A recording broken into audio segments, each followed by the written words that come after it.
మనలో అందరికీ చాలా కారిపోతూ ఉంటుంది. ఏది ఎక్కడి నుంచి కారుతుందో నేను చెప్పనుగా. ప్రేమ ఎక్కడుండాలి? ఇక్కడుండాలి. కానీ అందరికీ ఎక్కడ ఉంటుందన్నమాట. మాటలతోనే అంతా ఎక్స్‌ప్రెస్ చేసేస్తుంటారు. ఒసేయ్! నువ్వు చాలా గుర్తొస్తున్నావే! నిన్ను నేను చాలా మిస్ అవుతున్నాను. నిన్న నువ్వు కల్లో కూడా వచ్చావు తెలుసా? అని చెప్తుందనమాట. అది విని యువతలామె ఏమనుకుంటుంది? అయ్యయ్యయ్యో! పాపం నన్ను ఎంత మిస్ అయిపోతుందో, నన్ను ఎంత లైక్ చేస్తుందో అనుకుని తన పనులన్నీ మానుకుని వాళ్ళ ఇంటికి పరిగెడుతుందనమాట.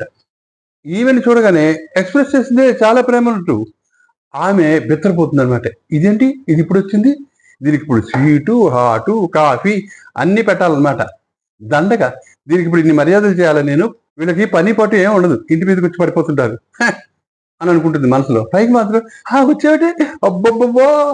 ఎంత హ్యాపీగా ఉందో తెలుసా నువ్వు వస్తుంటే అని అంటారు లోపల తిట్టుకుంటున్నాయి. ఇలా ఉంటాయి ప్రేమలు అనమాట. కొందరేమో పాపం నిజంగానే చాలా చాలా చాలా ఫీల్ అయిపోయి ఇన్వైట్ చేస్తారు. మా ఇంటికి రారాదు, చాలా కబుర్లు చెప్పుకుందాం అని. కానీ అప్పుడు వీళ్ళకి వచ్చిన రోగం ఏంటో తెలుసా? వీళ్ళేమో అబ్బో! ఇప్పుడు ఇది పిలుస్తుంది, మనం వెళ్తాం, వెంటనే దానికి హక్కు వచ్చేస్తుంది అనమాట మన ఇంటికి రావడానికి. మనం ఒకసారి వెళ్తే అది 4 సార్లు వస్తుంది. ఎందుకు? నేనెళ్ళడం ఎందుకు? అది 10 సార్లు మన ఇంటికి రావడం ఎందుకు? అంత న్యూసెన్స్ అని వీళ్ళు వెళ్ళరు. నిజంగా ఎంతో ప్రేమతో ఆహ్వానిస్తే వీళ్ళు ఇలా ఆలోచిస్తారు. అసలు ఇదంతా కాదండి. వీళ్ళు నిజంగా దేన్ని నమ్ముతారో తెలుసా? దీన్ని. వాట్సాప్‌లని, ఫేస్‌బుక్‌లని. వాట్సాప్‌లో అయితే ఇష్టం వచ్చినంత కార్చేయొచ్చు అనమాట ప్రేమని. అంతే.